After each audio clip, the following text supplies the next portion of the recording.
10 finger channel में आपका स्वागत है। आज हम कक्षा 10 की गणित में अध्याय 2 इसका थोड़ा सा इंट्रोडक्शन देख लेते हैं एक्सरसाइज शुरू करने से पहले। तो इंट्रोडक्शन में हम सिर्फ 3 चीजें पढ़ेंगे। सबसे पहले तो है बीजीय व्यंजक,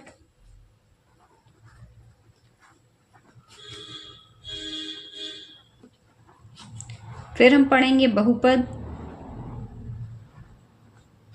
और तीसरी चीज हम इसमें पढ़ेंगे शून्यक।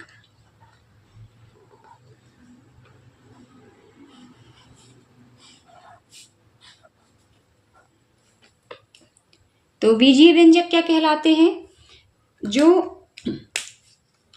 ये समीकरण पढ़े हैं ना हमने, जो 6th क्लास से पढ़ते आ रहे हैं, तो ये बीजीय व्यंजक जो है ये चर और अचर पदों से मिलकर बने होते हैं। देखिए हमें जो एग्जाम होगा उसमें बीजीय व्यंजक की परिभाषा नहीं पूछी जाएगी। ये बीजीय व्यंजक हम शब्द बार बार उपयोग करते हैं, सुनते आ रहे हैं, तो बस आप लोग को पता होना चाहिए कि कहलाता क्या है।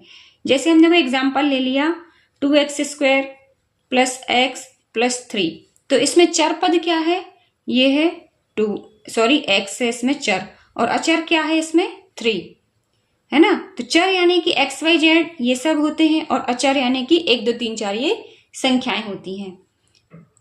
अब जैसे यदि हम कोई और समीकरण ले ले 1/x - 1, इसमें देखिए x की घात पूर्णांक में नहीं है, तब भी ये बीजीय व्यंजक कहलाएगा। एक और हम एग्जाम्पल ले लेते हैं √x + 2, तो इसमें भी x की घात पूर्णांक में नहीं है, फिर भी ये बीजीय व्यंजक कहलाएगा। इसमें ये होगा चर पद, ये x, और अचर क्या होगा इसमें 2 है ना।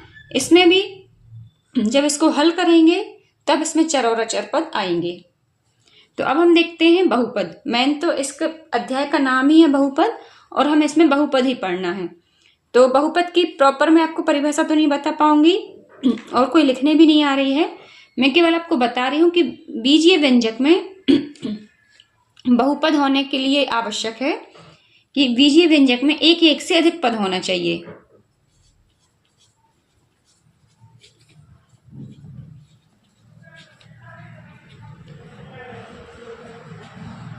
एक या एक से अधिक पद,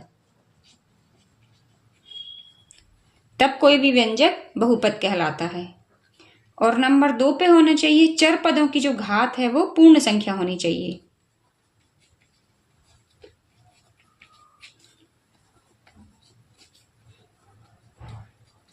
ये कैसे?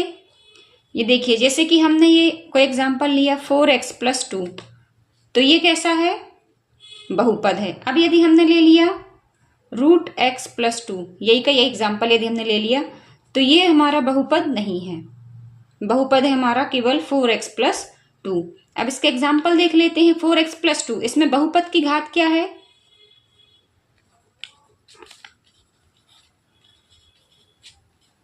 इसमें है बहुपद की घात 1, और इसको हम क्या बोलते हैं? रैखिक बहुपद।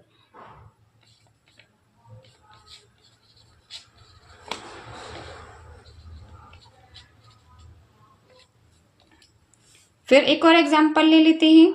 मान लीजिए हमने लिया 5x² - 4x + 2, ये हमने ले लिया। तो इसमें बहुपद की घात कितनी है? 2, और ये कैसा है? द्विघात बहुपद है ना। रैखिक यानी कि जहां 1 की घात है, और द्विघात यानी कि जहां 2 की घात है, द्विघात बहुपद। अब इसमें आता है तीसरी चीज शून्यक। तो शून्यक क्या कहलाते हैं?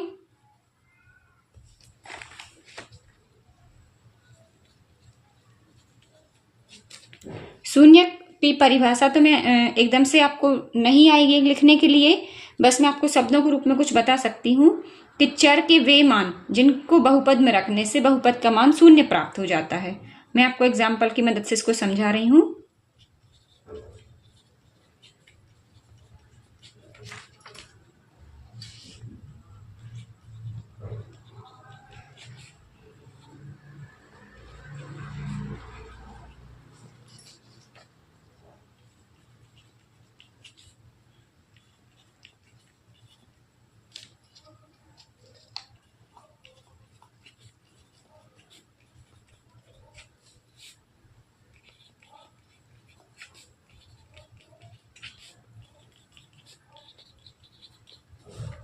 जैसे हमने कोई बहुपद ले लिया पी एक्स बराबर x square minus 3x minus 4।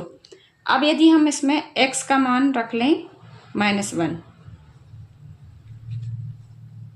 -1 ही क्यों रख रहे हैं, पहले हम इसको हल करके इसके शून्यक निकाल लेते हैं, तो वही शून्यक कहलाते हैं x के मान। अब ये देखिए, यदि हम x का मान -1 रखेंगे तो ये हो जाएगा p -1 बराबर -1 का स्क्वायर -3 इंटू -1 और ये हो जाएगा -4। तो ये हो जाएगा 1, ये माइनस माइनस प्लस और ये -4, तो ये हो जाएगा +4 -4, यहाँ जाएगा 0। तो इसमें देखिए हमने -1 रखा तो हमें 0 प्राप्त हो गया, और यही मैंने आपको बताया है कि चर का वह मान जिनको बहुपद में रखने से बहुपद का मान शून्य प्राप्त हो जाए, तो ये कहलाते हैं शून्यक। अब यदि हम x की जगह इसमें 4 रख दें, x बराबर 4 रखने पर,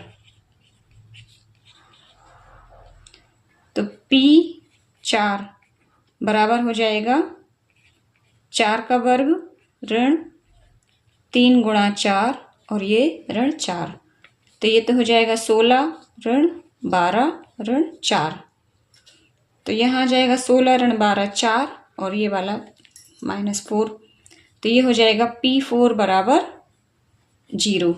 तो देखिए यहाँ पर भी p का मान x का मान -1 रखा तो 0 मिल गया हमें, और यहाँ x का मान 4 रखा तो 0 मिल गया। तो समीकरण इसके बीजीय व्यंजक x² -3x -4 इसके शून्यक होंगे, ये हो जाएंगे -1 और 4 के शून्यक ये होंगे। तो ये शून्यक ज्ञात करने की प्रॉपर विधि होती है। इस विधि को हम जब एक्सरसाइज हल करेंगे तब देखेंगे। तो आई होप कि आपको ये तीनों चीजें समझ में आ गई होंगी, बहुपद और शून्यक क्या कहलाते हैं। तो इस वीडियो में इतना ही, फिर मिलते हैं नेक्स्ट वीडियो में, तब तक के लिए पढ़ते रहिए, मस्त रहिए।